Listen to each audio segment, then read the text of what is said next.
Halo, jumpa lagi bersama saya, Junior Fikri Abdillah, tentunya di Cycling Channel Indonesia.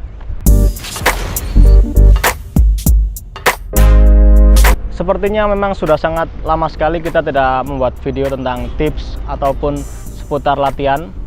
Dan di video kali ini kita akan membahas latihan, ya, karena terakhir video yang saya buat tentang beberapa latihan agar kalian bisa cepat kuat seperti atlet itu, ternyata view-nya lumayan gede. Itu berarti banyak dari kalian yang benar-benar pengen tahu lebih dari tips yang saya buat sebelumnya. Tapi di video kali ini kita akan bahas satu persatu, ya. Jadi di video kali ini kita akan membahas ke latihan cadence. Ya, latihan cadence ini adalah latihan putaran kaki. Putaran kaki kalian saat mengayuh pedal, ya, atau bisa disebut latihan RPM. Ini latihan sangat penting dan wajib bagi seorang atlet.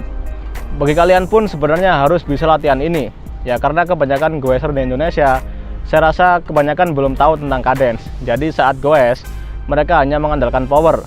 Sebenarnya sah-sah aja sih untuk menggunakan power saat bersepeda, tetapi tidak efisien. Ya, kalau kalian bersepeda hanya mengandalkan power, untuk 50 km mungkin it's okay. Tapi kalau di atas 50 km mungkin kalau yang nggak terbiasa, kalau hanya main power, mungkin akan terjadi kram dan lain sebagainya. Dan untuk menghindari semua itu, ya kita harus latihan cadence. Ya, jadi latihan cadence ini sangat penting sekali. Oke, daripada saya terlalu banyak omong panjang lebar, langsung aja kita mulai tipsnya. Oke, sebelum kalian mulai tips kali ini, ada beberapa yang harus kalian persiapkan, ya. Yang pertama adalah kalian harus mempersiapkan cyclocom, ya, atau speedometer yang ada di sepeda itu, dan yang harus mendukung cadence, yang ada menu RPM atau menu cadence-nya. Ya, kenapa kita mempersiapkan alat tersebut? Ya, untuk kita bisa monitoring cadence kita, ya, untuk memonitor RPM kita. Jadi cyclocom atau speedometer yang untuk RPM ini bisa kalian beli online, ya, di beberapa toko online juga tersedia banyak banget, ataupun kalian bisa cek langsung ke toko-toko sepeda terdekat, pasti ada, ya. Yang kemudian adalah heart rate monitor, ya. Heart rate ini sebenarnya nggak wajib sih bagi kalian, kecuali kalau tadi cyclocom itu tadi wajib. Tapi kalau heart rate ini sebenarnya nggak wajib, kecuali buat kalian yang mungkin punya riwayat penyakit jantung, wajib sih punya heart rate monitor, karena supaya kalian tahu monitoring heart rate kalian semaksimal apa. Jadi kalian goesnya tidak bisa terlalu memaksakan, bisa kalian monitoring lewat heart rate. Juga wajib bagi yang usianya di atas 40 tahun, ya, wajib untuk memiliki heart rate monitor supaya kalian bisa memonitoring detak jantung kalian agar tidak terlalu memaksakan saat latihan cadence. Dan yang ketiga adalah mempersiapkan minum yang cukup, ya. Saya sarankan untuk kalian yang mau latihan cadence, saya sarankan kalian membawa botol minum itu minimal 2, ya. Karena kalau latihan cadence ini yang paling ngena itu di pernapasan.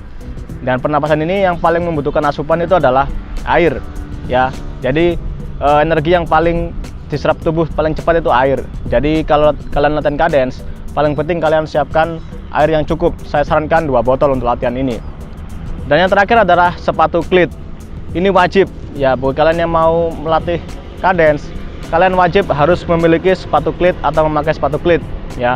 Kenapa? Kalau kalian pakai sepatu biasa itu kalian nggak bisa maksimal untuk latihan cadence. Kenapa? Karena seperti sudah saya jelaskan di video sebelumnya, kalau kalian memakai sepatu biasa di pedal seperti ini, kaki kalian tuh bisa lepas-lepas mulu, jadi nggak bisa maksimal. Kalau maksimalin, ya harus memakai pedal cleat, ya. Ini wajib, ya. Jadi yang dipersiapkan adalah yang pertama cyclocom atau speedometer yang mendukung menu RPM, yang kedua heart rate monitor, sebenarnya nggak wajib, ya, tapi persiapkan aja kalau ada, malah bagus. Yang ketiga minum yang cukup, ya, saya sarankan 2 botol. Dan yang terakhir adalah memakai sepatu cleat. Jadi 4 persiapan ini harus kalian siapkan dulu. Kalau sudah siap, baru kita mulai program latihan ini. Oke, kita mulai dari step pertama atau di bulan pertama.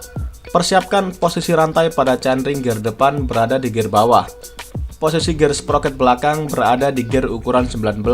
Kemudian posisikan kedua kaki kalian hampir menyentuh top tube sepeda, biar kaki kalian tidak terlalu membuka saat goes. Kemudian putar kayuhan kita dimulai dari minimal 100 sampai 115 rpm. Kecepatan antara 25 sampai 27 km per jam. Tahan selama 60 menit Tapi jika kalian masih belum mampu, kalian bisa jadikan 2 sesi, yaitu 30 menit dikalikan 2. Kemudian dalam minggu terakhir, latihan RPM dimulai dari minimal 115 sampai 130 RPM ke atas. Kecepatan di antara 27 sampai 32 km per jam. Bagi pemula, biasanya akan merasa tidak nyaman karena kayuhan terasa enteng dengan posisi gear tersebut. Padahal tujuan dari program latihan RPM adalah melatih refleks saraf dan mengeringkan asam laktat yang berlebih pada otot, serta mensinkronkan antara ritme detak jantung dan ritme kayuhan sepeda. Memang bagi yang baru mencoba akan terasa sangat membosankan. Untuk rekan yang baru mencoba dan memulai yang berumur lebih dari 40 tahun, saya sarankan memakai heart rate monitor supaya kalian bisa memonitoring detak jantung kalian ya, agar kalian juga tidak terlalu memaksakan saat berlatih cadence. Latihan RPM yang terprogram step by step ini akan bisa dilakukan oleh semua kalangan umum ya, kalangan umur maksud saya ya. Jadi asalkan untuk step by step ini dilakukan atau dituntaskan secara rutin akan bisa manjur. Oke, kita lanjut ke step 2 atau di bulan kedua.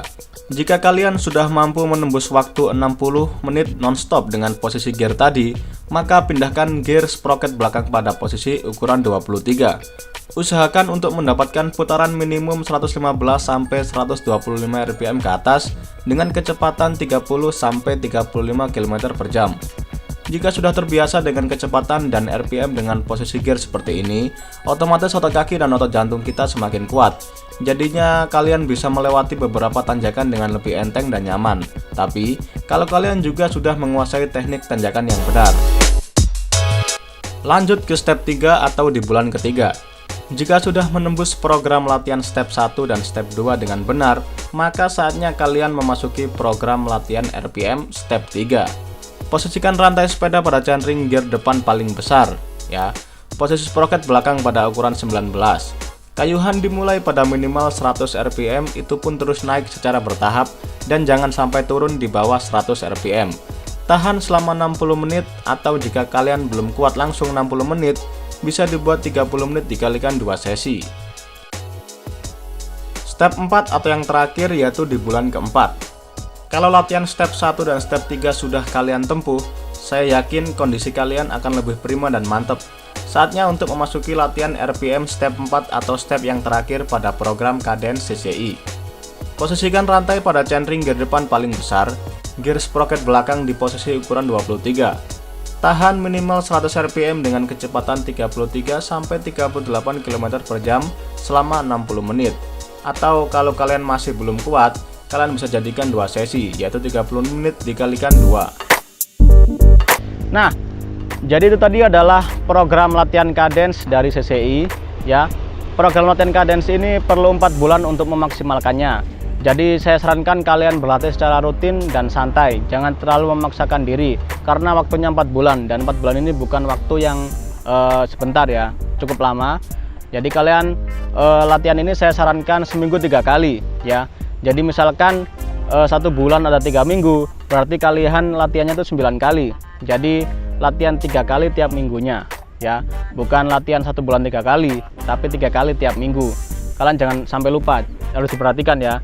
Jadi latihannya 3 kali dalam seminggu tiap bulannya. Jadi semisalkan di 1 bulan ada 3 minggu, berarti tinggal notal kalian latihan 9 kali maksud saya.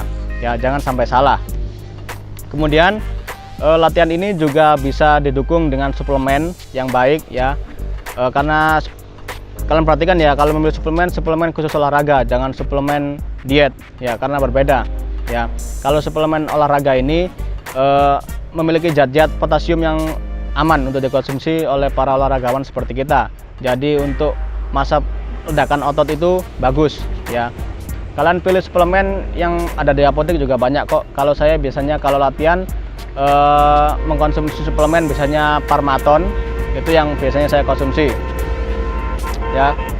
Sorry ada truk yang mondar-mandir karena jalan lebar, nggak usah dibahas.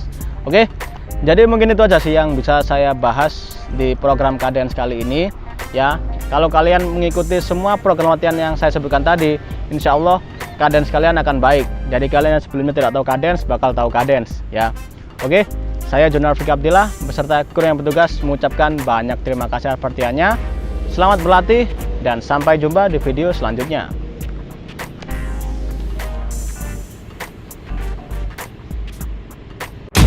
One, two, three, listen.